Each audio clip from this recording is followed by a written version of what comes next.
I moved into my brother Jake's building, 3 months after he married Amanda. We had always been close, and I was thrilled to be near family again. That night when Amanda asked for help with a plumbing emergency seemed so ordinary. I fixed the leak, we chatted briefly, and I left.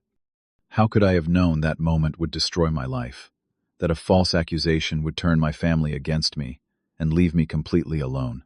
The pain of being labeled something you are not cuts deeper than any knife. Let me know where you are watching from, and hit that like and subscribe button to hear how I went from beloved family member to outcast and back through a shocking revelation. My relationship with Jake has always been special. Growing up, we weathered our parents' messy divorce together, forming an unbreakable bond that carried us through the toughest times. When other kids had each other, we had each other. When our mother retreated into depression and our father disappeared into work, we became each other's support system. That bond continued into adulthood. Even when Jake went to college 200 miles away, we talked almost daily. I remember how excited he sounded when he first mentioned Amanda. They had met in a psychology class, and he described her as smart, beautiful, and funny. I was genuinely happy for him. All I ever wanted was for my brother to find someone who made him happy. I first met Amanda at a holiday dinner. She seemed perfect, laughing at all the right moments and asking thoughtful questions about our family traditions. I welcomed her warmly, relieved that Jake had found someone so seemingly wonderful. When Jake whispered to me later that night, asking what I thought of her, I gave my enthusiastic approval. Their wedding was 18 months later. As best man, I spent weeks perfecting my speech. I talked about how Jake had always protected and guided me, and how happy I was that he had found someone to share his life with. I remember watching Amanda during that speech, how she smiled and leaned into Jake. Everything seemed perfect. After finishing my master's degree, I decided to move to the same city as Jake and Amanda. By coincidence, an apartment opened up in their building just as I was looking. Jake was ecstatic, telling me how great it would be to have family so close. Amanda seemed pleased too, suggesting weekly dinners and game nights. The first few months were wonderful. We fell into an easy rhythm, sharing meals and helping each other with various projects. I helped Jake install new kitchen cabinets. Amanda showed me how to cook proper Italian pasta. We celebrated birthdays and achievements together. It felt like I had not just a brother, but a sister too. Looking back, I can pinpoint when things began to change. 6 months after I moved in, I met Lucy. She was a kindergarten teacher with a bright smile and infectious laugh. We hit it off immediately, and I was eager to introduce her to Jake and Amanda. The first dinner together seemed to go well, but I noticed Amanda watching Lucy with an odd expression. When Lucy excused herself to use the bathroom, Amanda made a comment about how Lucy seemed very young and naive. The way she said it made me uncomfortable, but I brushed it off. After that, I began noticing small things. Amanda would make subtle digs about my job, suggesting I was not as successful as Jake. She would cancel plans last minute. Sometimes I would catch her staring at me with an unreadable expression. Once she mentioned to a mutual friend that she thought Lucy was too good for me. When confronted, she laughed it off as a joke, but the words stung. Despite these concerning behaviors, I never could have predicted what happened next. Jake had to travel to Chicago for a 3-day business conference. The night after he left, I received a panicked call from Amanda around 9:30 in the evening. She had a major plumbing issue, water everywhere, and needed help immediately. I rushed upstairs to their apartment. The situation was not as dire as she had made it sound.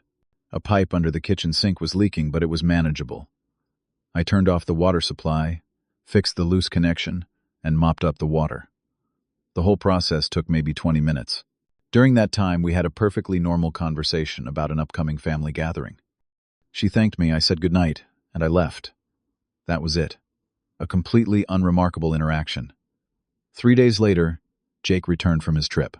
I texted him to see if he wanted to grab lunch, but received no response. That evening he called. His voice was shaking with rage as he demanded to know what I had done to Amanda. Confused, I asked what he was talking about. That is when my world collapsed. Jake told me Amanda had revealed that during my visit to fix the plumbing, I had sexually assaulted her. I was stunned into silence, my mind racing to process this horrific lie. When I found my voice, I vehemently denied the accusation, explaining exactly what had happened that night. But Jake would not listen. His voice cold, he told me Amanda would never lie about something like this. She was too upset, too traumatized for this to be anything but truth. He ended the call by warning me to stay away from both of them, or he would get a restraining order. The days that followed remained the darkest of my life. I tried repeatedly to call Jake back, leaving desperate voicemails explaining my innocence, begging him to listen. He blocked my number. Frantic and terrified, I turned to my parents. Surely they would believe me their own son. I was wrong. My father answered the phone when I called, and I could tell immediately something was off. His voice was stiff, formal. When I started explaining the situation, he cut me off. He already knew. Amanda had called them immediately after telling Jake. My stomach dropped as he said the words that would haunt me for years. We always knew you had boundary issues, Timothy. I was speechless. Boundary issues. What was he talking about? He brought up incidents from my childhood, innocent moments, twisted into something sinister. How I had once walked in on my mother changing when I was 7. How I had hugged a female cousin too long at a family reunion when I was 12. Normal childhood mistakes reinterpreted through a darkened lens. My own father had rewritten my history to fit this new narrative. My mother got on the phone, her voice thick with disappointment, asking, "How could you do this to us, to your brother?" My sister Sarah was my last hope. We had always been allies, standing together against the chaos of our parents' divorce. When I called her, she at least listened to my side. I poured out the truth, my voice breaking. For a moment, I thought she believed me. Then came her response, a phrase that became emblematic of my isolation. "We need to believe victims, Tim. Amanda has no reason to lie." Her tone gentle but final. She said she needed time and space. Like the others, she stopped taking my calls. Word spread quickly through our extended family and friend circles.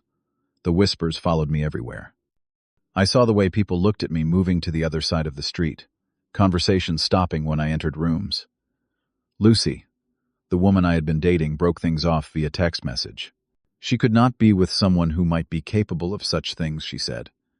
No might about it, the court of public opinion had already found me guilty. The isolation was crushing. I could no longer bear to live in the same building as Jake and Amanda, constantly afraid of running into them. I broke my lease, paying a substantial penalty, and moved across town. Even that was not far enough. The stairs followed me to my new neighborhood, as if the accusation was branded on my forehead. 6 months later, I left the city entirely, moving 2 states away, where nobody knew my name or my story. My professional life collapsed alongside my personal one. I could not concentrate, making costly mistakes at work. My supervisor called me in for a performance review, and though he never mentioned the rumors, his uncomfortable shifting told me he had heard something. I took a leave of absence, which eventually became a resignation. My savings dwindled as I struggled to find a new position while battling increasing depression and anxiety. I lost 20 pounds in 2 months. Sleep became a luxury. I rarely enjoyed lying awake, rehashing the events, wondering if there was anything I could have done differently. Panic attacks struck without warning, leaving me gasping for breath in grocery store aisles or park benches. During the worst periods, I barely left my new apartment, surviving on delivery food and disappearing into mindless television shows. A particularly painful memory stands out. 8 months after the accusation, I had found the courage to try a new restaurant in my new city. As I was being seated, I spotted my parents at a table across the room. For a split second, our eyes met, and I saw recognition flash across their faces. Hope surged within me, but was quickly extinguished as they requested to move tables, turning their backs literally and figuratively. That night, I contemplated ending everything. The pain seemed too much to bear. What saved me was finding a therapist who specialized in trauma. Dr. Martin never asked if the accusation was true. Instead, he focused on helping me process the loss and rebuild my sense of self. Through him, I learned that what I was experiencing was a form of grief, mourning the death of relationships and identity. Slowly, painfully, I began to heal. I found a new job, something below my qualifications, but enough to pay bills. I made a few cautious friendships, people who knew nothing about my past. I never got close enough to necessitate sharing my story. The fear of rejection was too great.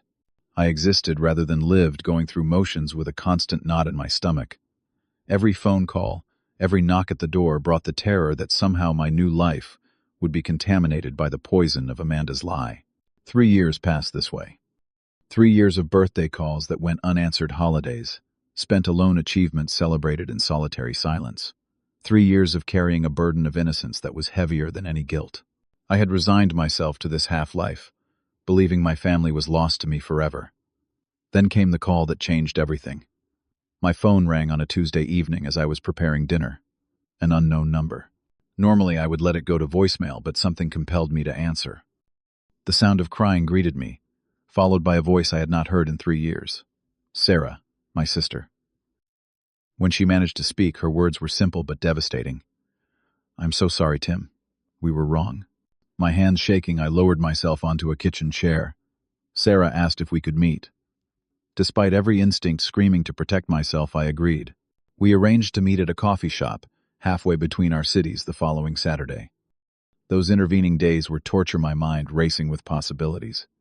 Had she merely had a change of heart, or was there something more? The coffee shop was busy when I arrived. I spotted Sarah immediately, her eyes red-rimmed and anxious.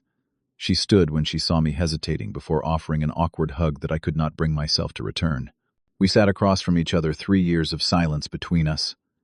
She spoke first, the words tumbling out in a rush of emotion. Jake and Amanda were divorcing. During the proceedings, Amanda had accused Jake of assault. The family had initially rallied around her, believing this new accusation as they had believed the one against me. But this time there was evidence. Security camera footage from Jake's workplace proved he had been nowhere near Amanda at the time she claimed the assault took place. The irrefutable proof of this lie had forced them all to reconsider her accusation against me. As Sarah spoke, a complex mixture of emotions washed over me. Vindication, yes, but also rage and grief for the years lost. She explained how Amanda's lie had begun to unravel. Once they started questioning her story about Jake, other inconsistencies emerged. Friends came forward with stories of Amanda's jealousy and manipulation. Her previous boyfriend contacted Jake with an eerily similar tale of being falsely accused when he tried to end their relationship. Sarah was openly crying now, apologizing repeatedly for not believing me. I sat in silence, processing. What do you say to someone who abandoned you at the moment you needed them most?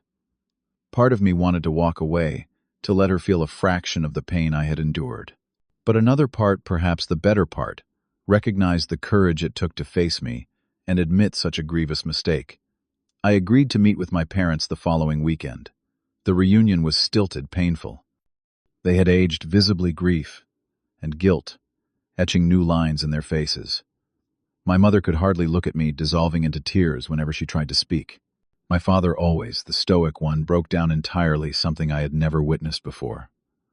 They revealed what they had learned in the weeks since Amanda's lie about Jake was exposed. Amanda, it seemed, had a history. The private investigator they hired uncovered multiple instances of her making false allegations when she felt threatened or insecure.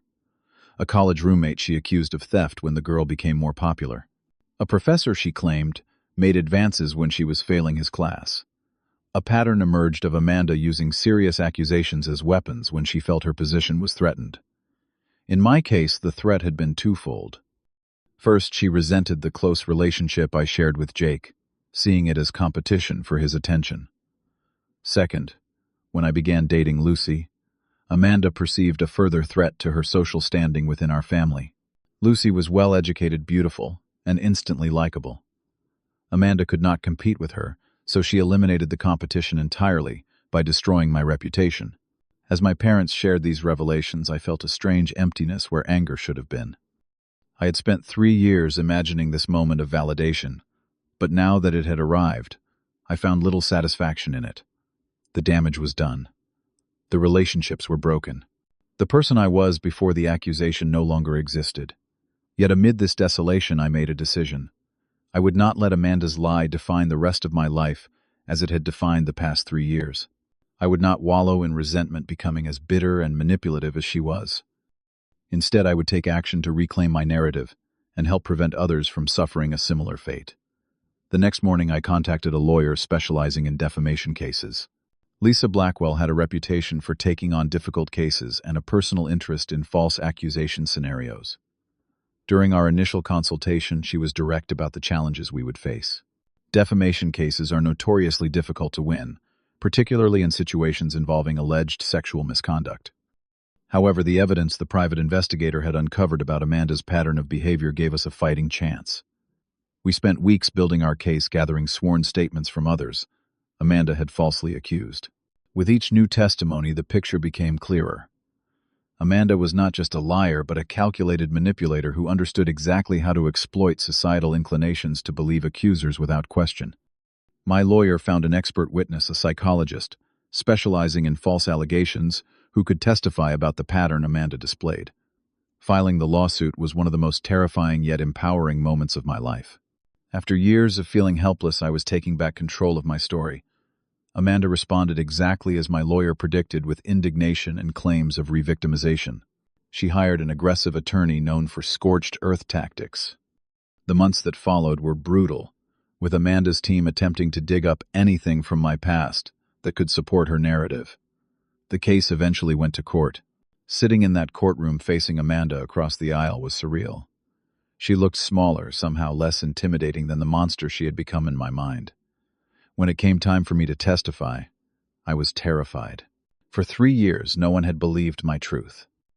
Now I had to share it publicly, subject to cross-examination and scrutiny. I spoke for nearly 2 hours, detailing not just the night of the alleged incident, but the devastating aftermath. The isolation, the depression, the loss of family, friends' career, and identity. I described nights spent staring at the ceiling, questioning if life was worth living when everyone you loved believed you capable of such depravity. Throughout my testimony, I did not look at Amanda once. This was not about her anymore. It was about reclaiming my truth. Amanda took the stand the following day. She was good, I had to give her that. Tears at the right moments, voice breaking when discussing her supposed trauma. But Lisa was better. During cross-examination, my lawyer methodically exposed the inconsistencies in Amanda's story. Why had she called me for help when Jake was away? If she was uncomfortable around me, why were there no text messages warning Jake about me prior to her accusation? How did she explain the numerous other false allegations she had made? Throughout her life, under this precise questioning, Amanda's performance began to crumble. When confronted with evidence of her prior false accusations, she became defensive, then angry. The controlled facade slipped, revealing glimpses of the manipulation beneath. The turning point came when Lisa presented evidence that Amanda had researched how to make a convincing sexual assault claim online, days before her accusation against me. After 2 weeks of testimony, the jury returned with a verdict in my favor. Amanda was found liable for defamation and ordered to pay substantial damages and issue a public retraction. The monetary award could never compensate for what I had lost, but the public vindication meant everything. For the first time in 3 years, I could walk down the street without wondering if people were whispering about me. I used a portion of the settlement to establish a support organization for victims of false accusations.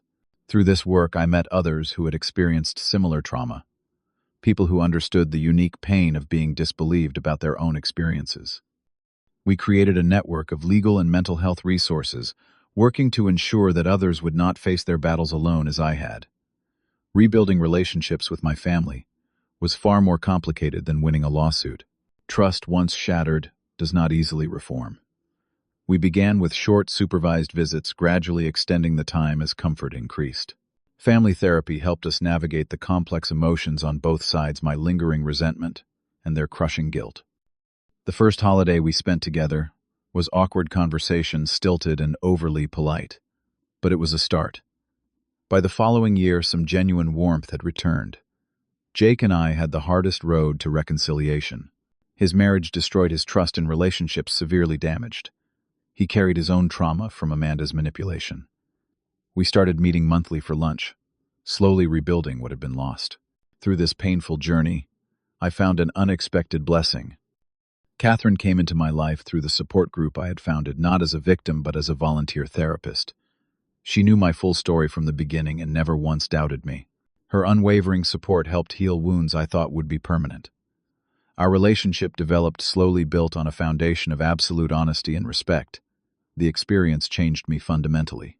I became more compassionate toward others facing judgment or isolation. I developed a deeper understanding of the importance of due process and evidence in all accusations.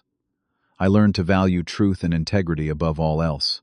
And perhaps most importantly, I learned that forgiveness, while not excusing the wrong done, can free you from the prison of bitterness. My healing journey continues every day. There are still mornings I wake up with a knot of anxiety, phantom pain from old wounds. Certain triggers, a particular tone of voice or phrase, can send me spiraling back to those dark days.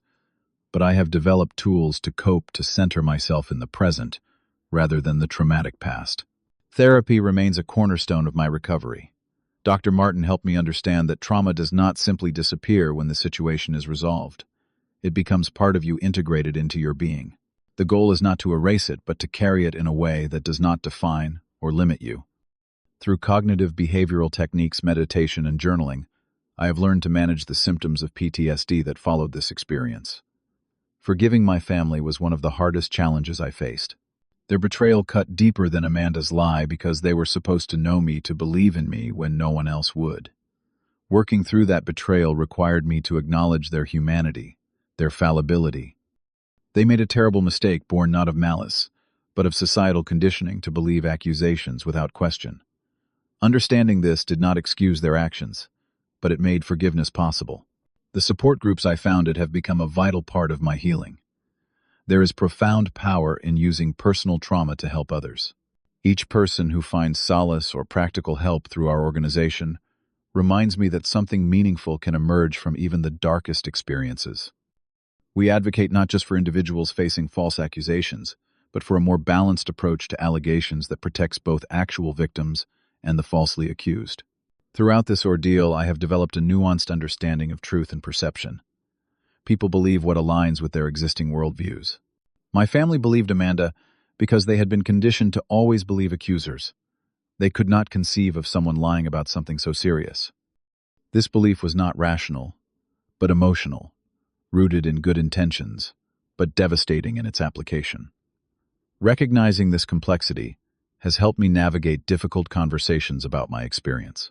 Coming to terms with the permanent changes to my relationships and worldview has been an ongoing process. I will never again trust with the same innocence I once did. Every relationship now begins with a degree of caution that was once foreign to my nature. This is not necessarily negative, merely different. A hard-won wisdom that protects, while still allowing for genuine connection. Learning to trust again required deliberate effort and courage. Catherine was instrumental in this process. Her patience as I worked through fears of betrayal and abandonment created a safe space for vulnerability. With her, I rediscovered the joy of being fully known and accepted. Our relationship stands as proof that even after the deepest betrayal, love and trust can be rebuilt. I now value people who demonstrate loyalty during difficult times above all others. The handful of friends who stood by me, who questioned the narrative when everyone else accepted it without proof, hold a special place in my life. These relationships, tested by fire and found unbreakable, form the core of my new support system. Rather than becoming bitter, I have found strength in adversity. The man I am today is more resilient, more empathetic, and more discerning than before. I understand now that character is revealed not in moments of comfort but in times of crisis. My own character was tested, and though bent almost to breaking, ultimately not destroyed. Finding purpose in helping others navigate similar injustices has given meaning to my suffering. When someone reaches out to our organization, desperate and alone as I once was, and finds guidance and support, the years of pain seem somehow justified. Not erased, never forgotten, but transformed into something that serves rather than destroys. My feelings toward Amanda remain complicated. I do not wish her ill, but neither can I find true forgiveness for someone who has shown no remorse. The last I heard, she had moved across the country, likely to escape the consequences of her actions, and perhaps to find new victims for her manipulations. I hope she has found the help she clearly needs, but more importantly, I hope she is no longer in a position to harm others as she harmed me. The human spirit possesses remarkable resilience. When I was at my lowest, convinced I would never recover from this trauma, something within me refused to surrender. That spark of defiance, of self-belief against all evidence, carried me through until external validation finally came. This is perhaps the most profound lesson of my journey, that we are stronger than we know, until being strong is the only choice we have. Truth eventually surfaces. It may take years, as in my case, but lies cannot stand forever against the weight of reality. The scars remain permanent, reminders of battles fought and survived. But scars also represent healing tissue stronger than what existed before. Have you ever been misjudged or falsely accused of something? How did you handle it? Drop a comment below. If this story resonated with you, please like, subscribe, and share it with someone who might need to hear that vindication is possible even in the darkest circumstances. Thank you for listening to my story. And remember, your truth matters, even when no one else believes it yet.